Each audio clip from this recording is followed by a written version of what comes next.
We done a bit of digging up, Tom, while you weren't here, and I actually came across a video.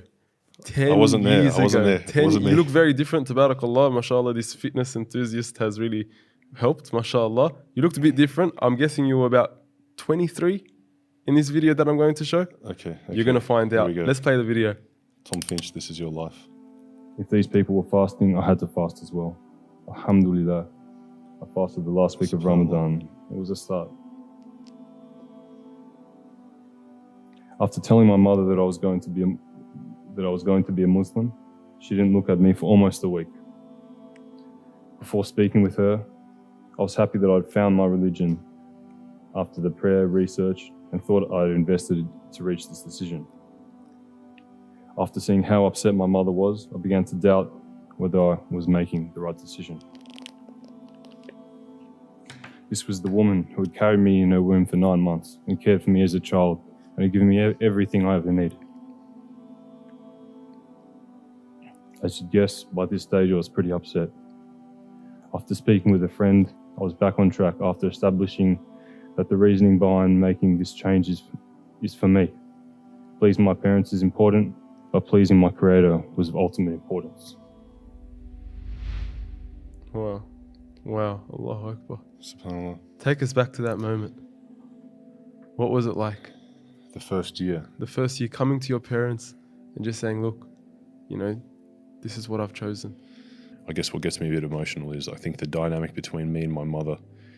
My mother is an amazing woman. She's the most important person in my life, and she didn't receive the news particularly well. I think in hindsight she maybe understands it a bit better now, along with probably a few other people. But it was very difficult for her. In particular, the first few years. I think it probably took about 3 years for us to pull together a relationship which was somewhat representative of what it used to be. Like, my mother was like carry any excuse for a party Finch. Like any Friday night, like she would be inviting my friends over for a party or a barbecue or a get together. I wouldn't even know about it. I said, "Oh, Finchy, by the way, we're coming to your house Friday." I'm like, "Okay, whatever, I'll see you there," type of thing. So she's a machine. Yes. What do you think worked? What do you think didn't go to your advantage?